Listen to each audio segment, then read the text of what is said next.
کچھ عرصہ قبل مصر میں کھودائی کے دوران کچھ غاریں دریافت ہوئی ہیں کہ جن کے اندر سونے کی کرسیاں تھیں اور انسانوں کی ہڈیاں ملی ہیں۔ تو ہم تاریخ پڑھتے ہیں تو 6 صدی عیسوی سے قبل مصر میں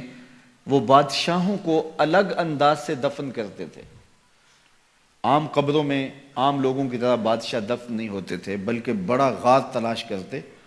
اور اس میں سونے کی مرصع کرسی رکھتے اور اس کی لاش کو وہاں رکھتے اور اناج اور کھانے پینے کی چیزیں وہاں رکھتے،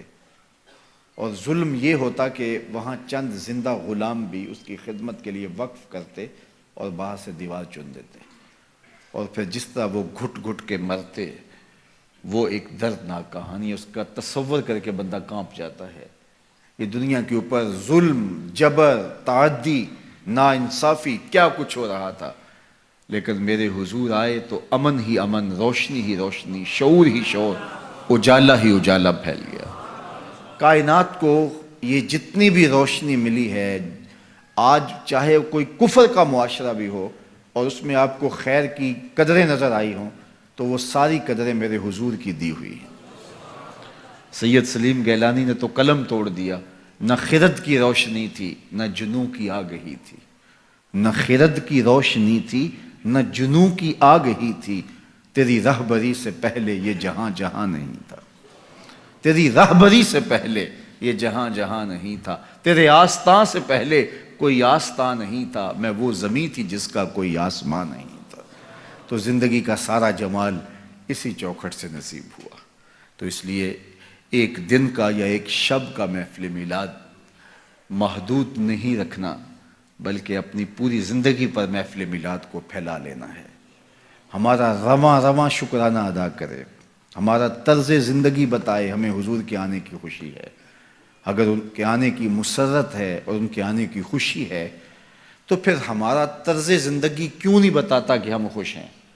ان کا بتایا ہوا طریقہ، ان کا دیا ہوا نظام حیات ہماری زندگی کا روشن حوالہ ہے اور ہماری زندگی کا نور اور چراغ راہ ہے، تو پھر اس کی روشنی میں ہم جینا کیوں نہیں چاہتے، اس روشنی میں کیوں نہیں ہم چلنا چاہتے؟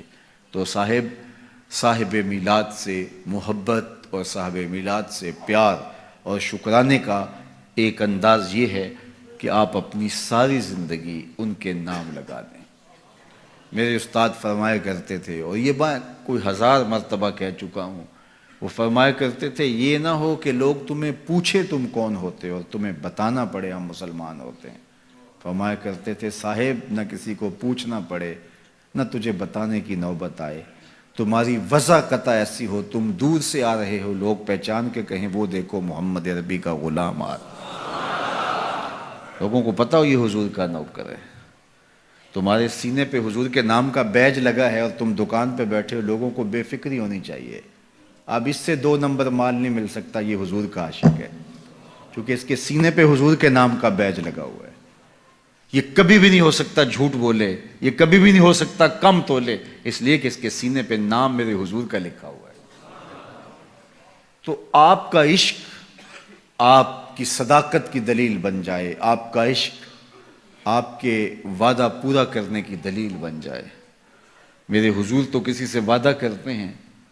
کہ میں تیرے آنے تک یہاں کھڑا ہوں، اور وہ جا کے بھول جاتا ہے، اور آقا کریم 3 دن تک کھڑے ہیں، 3 دن تک قضائے حاجت کے لیے جاتے ہیں، پھر آ کے کھڑے ہو جاتے ہیں۔ 3 دن کے بعد اچانک ایک دن وہ ادھر سے گزرا تو دیکھا حضور علیہ الصلوۃ والسلام کھڑے ہیں، سر پہ ہاتھ مارا، ہو یہ تو مجھ سے وعدہ کیا ہوا تھا۔ بڑا شرمندہ ہوا، آگے بڑھا تو اتنی صرف بات حضور نے کہی، تو نے مجھے مشقت میں ڈال دیا۔ غلطی اس کی ہے، حضور نے کہا میں کھڑا ہوں اور وہ جا کے بھول گیا۔